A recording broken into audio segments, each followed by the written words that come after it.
Dear students, today in the class of System Analysis and Design, we will study about the system implementation and maintenance. Unit number 8 आज हम start करेंगे अपने इस video lecture में। और unit number जो 8 है उसका नाम है सिस्टम इम्प्लीमेंटेशन एंड मेंटेनेंस। इसमें हम सिस्टम के इम्प्लीमेंटेशन और मेंटेनेंस के बारे में हम डिस्कशन करेंगे। तो सबसे पहले हम देखते हैं कि सिस्टम इम्प्लीमेंटेशन और मेंटेनेंस में इम्प्लीमेंटेशन क्या होता है। Implementation is a process of ensuring that the information system is operational। Implementation ऐसा प्रोसेस है जिसमें हम ये इंश्योर करते हैं कि जो भी इंफॉर्मेशन सिस्टम है वो ऑपरेशनल है, ठीक है, या नहीं है। ठीक है, ऑपरेशन का क्या मतलब है, जो भी इंफॉर्मेशन सिस्टम हमारे पास है जिस पर हम वर्क करेंगे वो हमारा वर्क करने लायक है या नहीं है, ऑपरेशंस उस पर हम परफॉर्म कर सकते हैं या नहीं कर सकते हैं। इट इन्वॉल्व्स, यानी कि जो इम्प्लीमेंटेशन है वो क्या क्या इन्वॉल्व करता है। Constructing a new system from scratch, यानी कि स्क्रैच से एक नए सिस्टम को कंस्ट्रक्ट करना, ठीक है, यानी जो भी इंफॉर्मेशन गैदर की गई है या जो भी हमारे पास रॉ मटेरियल है या जो भी हमारे पास इनपुट्स हैं उनके आधार पर एक सिस्टम को, नए सिस्टम को कंस्ट्रक्ट करना, ये इम्प्लीमेंटेशन का काम है। Second, constructing a new system from the existing one, और ऑलरेडी कोई सिस्टम है वर्किंग में है या नहीं है, ऑलरेडी सिस्टम एग्जिस्टिंग सिस्टम से नए सिस्टम को कंस्ट्रक्ट करना, ठीक है, एग्जिस्टिंग सिस्टम के से नए सिस्टम को कंस्ट्रक्ट करना। ये दो चीज़ इन्वॉल्व होती हैं इम्प्लीमेंटेशन के पार्ट में। या तो प्योरली नया सिस्टम कंस्ट्रक्ट करें, या तो कोई ऑलरेडी सिस्टम है उसमें कोई प्रॉब्लम आ गई है तो, या नहीं भी आई है तो उसके आधार पर हम दूसरा सिस्टम उसकी हेल्प से या उसके यूज़ से हम नया सिस्टम क्रिएट करें या कंस्ट्रक्ट करें। Implementation allows the user to take over its operations for use and evaluation। Implementation user को ये परमिशन देता है कि वो जो ऑपरेशंस हैं उस सिस्टम के उन्हें यूज़ कर सके और इवेलुएट कर ले, ठीक है, यानी कि जो सिस्टम के ऑपरेशंस हैं वो यूज हों और इवेल्यूएट हों बाय द यूजर्स, ये इम्प्लीमेंटेशन अलाउ करता है। It involves training the users to handle the system, ये जो यूजर्स की ट्रेनिंग को भी इन्वॉल्व करता है, ये यूजर की ट्रेनिंग में भी इन्वॉल्व करता है और सिस्टम को भी हैंडल करते हैं, यानी जो यूजर सिस्टम को हैंडल कर रहा है उसकी ट्रेनिंग भी हमारी इम्प्लीमेंटेशन में इन्वॉल्व होती है, यानी कि इम्प्लीमेंटेशन का पार्ट होता है, ठीक है। And plan for the smooth conversion, और जो कन्वर्जन है यानी कि सिस्टम का में का या फिर जो भी यूजर्स हैं उनका कन्वर्जन है वो भी हमारा इम्प्लीमेंटेशन का ही पार्ट है। तो सबसे पहले उन्होंने बात की यूज़र की ट्रेनिंग की। तो ट्रेनिंग पार्ट में अगर हम देखें तो ट्रेनिंग क्या होती है, पहले ये जानेंगे कि जब हम इम्प्लीमेंटेशन करते हैं तो ट्रेनिंग क्यों ज़रूरी है, ट्रेनिंग का क्या रोल है इम्प्लीमेंटेशन के पार्ट में।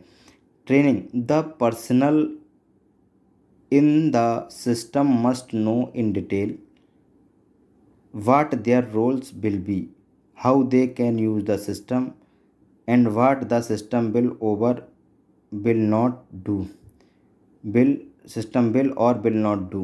इसका मतलब है जो भी पर्सनल जो सिस्टम के बारे में डिटेल में जानता हो, वाट देयर रोल्स विल बी, और उसका क्या रोल होगा सिस्टम के लिए, और कैसे वो जो सिस्टम है उसे यूज़ कर सकता है, और सिस्टम क्या करेगा क्या नहीं करेगा, इन सारी चीज़ों को जानने के लिए या सीखने के लिए ट्रेनिंग की ज़रूरत होती है।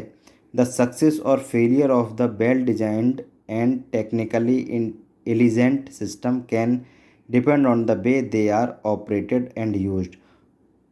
इन्होंने कहा कि किसी भी सिस्टम की जो सक्सेस होती है, वेल डिज़ाइन सिस्टम की जो सक्सेस होती है या फेलियर होता है, वो डिपेंड करता है टेक्निकली इंटेलिजेंट सिस्टम जो भी है उसका, सिस्टम का, वो डिपेंड करता है कि किस तरीके से वो सिस्टम ऑपरेट या यूज़ किया जा रहा है। मान लीजिए किसी भी मशीनरी की बात करें हम, किसी भी सिस्टम की बात करें हम, किसी भी एनीथिंग चीज़ की बात करें, तो उसकी कंडीशन तभी अच्छी रहेगी जब वो प्रॉपरली यूज़ होगा या हमारा ऑपरेट किया जाएगा। ठीक है, तो जो ट्रेनिंग है वो ये सिखाती है किस तरीके से सिस्टम को ऑपरेट करना है, सिस्टम क्या क्या चीज़ें, सिस्टम में कौन सा काम होगा कौन सा नहीं होगा। ठीक है, जो सिस्टम यूज़र है उसका रोल क्या है, ये सारी चीज़ें हम ट्रेनिंग के पार्ट में देखते हैं। ट्रेनिंग सिस्टम ऑपरेटर्स, यानी जो सिस्टम ऑपरेटर्स होते हैं, यानी सिस्टम को ऑपरेट करने वाले जो पर्सन्स होते हैं, उनकी ट्रेनिंग के बारे में यहाँ बात की गई है। तो ट्रेनिंग का पहला पार्ट है ट्रेनिंग सिस्टम ऑपरेटर्स, यानी सिस्टम ऑपरेटर की training. System operators must be trend properly such that they can handle all possible operations both routine and extraordinary। इनका कहने का मतलब ये है कि जो सिस्टम ऑपरेटर होते हैं उन्हें ट्रेंड होना चाहिए जिससे कि वो जितने पॉसिबल ऑपरेशंस हैं सिस्टम के, चाहे वो रूटीन ऑपरेशन हो चाहे एक्स्ट्रा ऑर्डिनरी ऑपरेशंस हो, उन्हें इजीली हैंडल कर सके। इसलिए जो सिस्टम ऑपरेटर है मस्ट बी ट्रेंड प्रॉपरली। ठीक है, the operators should be trained in what common mail functions में अकर।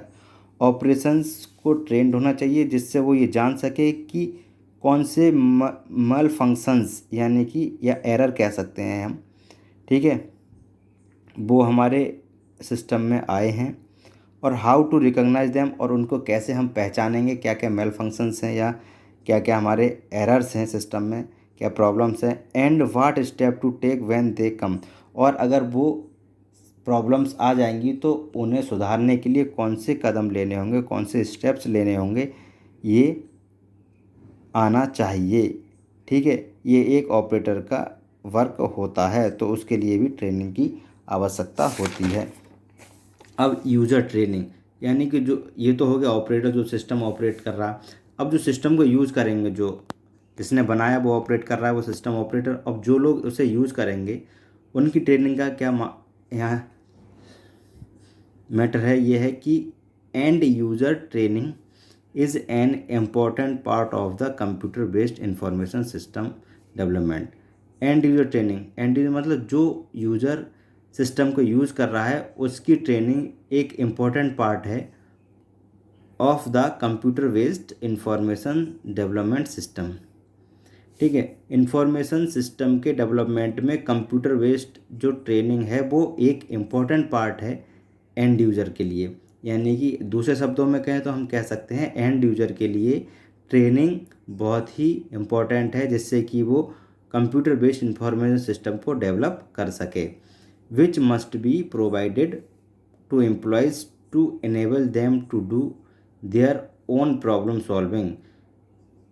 ये जो ट्रेनिंग है वो एम्प्लॉयज़ को प्रोवाइड की जाती है जिससे कि जो भी प्रॉब्लम आ रही हैं वो उन्हें खुद सॉल्व करने में सक्षम हो। यानी कि जो प्रॉब्लम की ट्रेनिंग दी गई है वो तो इजीली वो प्रॉब्लम को सॉल्व कर लें खुद ही, ओन प्रॉब्लम सॉल्विंग, यानी कि वो इनेबल करते हैं एम्प्लॉय को कि वो प्रॉब्लम को खुद ही सॉल्व कर सकें या कर लें। Second, user training involves how to operate their equipments. और यूज़र ट्रेनिंग में हमारी और चीज़ भी इन्वॉल्व होती हैं जैसे कि how to operate the equipment. User training जब प्रोवाइड की जाती है तो उसे ये भी आना चाहिए कि जो भी इक्विपमेंट है उन्हें कैसे यूज़ करें। मान लीजिए कोई कंप्यूटर का यूज़र है, कंप्यूटर का यूज़ कर रहा है या लैपटॉप को, जब तक वो जानेगा नहीं कैसे लैपटॉप को या कंप्यूटर को स्टार्ट किया जाता है, कैसे हम उसे ऑफ़ करते हैं, कैसे ऑन करते हैं, कैसे प्रोसेस करते हैं, कैसे वर्क करते हैं, कैसे टाइपिंग करते हैं, कैसे प्रोग्राम बनाते हैं, तो वो फ्रेंडली नहीं हो सकता उस सिस्टम के। इसलिए जो यूज़र ट्रेनिंग है वो ये हैंडल करती है कि how to operate the equipment, user कैसे इक्विपमेंट को हैंडल करे और कैसे ट्रेबल शूटिंग करे, जो भी कोई प्रॉब्लम आ जाए उसे दूर कैसे करे सिस्टम की, और डिटरमाइनिंग वेदर ए प्रॉब्लम, और कोई भी प्रॉब्लम आ जाती है सिस्टम में तो उसे डिटरमाइन कैसे करें ये सारी चीज़ें यूज़र ट्रेनिंग में इन्वॉल्व होती हैं। That arrows in caused by the equipment और सॉफ्टवेयर, ठीक है, ऐसी प्रॉब्लम जिसके आधार पर इक्विपमेंट और सॉफ्टवेयर हमारे प्रॉब्लम क्रिएट कर रहे हैं या वर्क नहीं कर रहे हैं, तो उन्हें कैसे सॉल्व करें, तो इस चीज़ की ट्रेनिंग भी यूज़र के पास होनी चाहिए। ये, या हम कह सकते हैं कि यूज़र ट्रेनिंग का ही ये पार्ट है। Most user training deals with the operations of the system itself, और ज़्यादातर जो यूज़र ट्रेनिंग होती हैं वो सिस्टम के ऑपरेशन से ही डील करती हैं, यानी बाहर की कोई चीज़ नहीं, सिस्टम से रिलेटेड चीज़ें उसमें इन्वॉल्व रहती हैं। तो ये 3 पॉइंट थे यूज़र ट्रेनिंग के। यूज़र ट्रेनिंग क्यों ज़रूरी है ये बताया गया था इसमें, ठीक है। अब बात करेंगे ट्रेनिंग गाइडलाइंस की।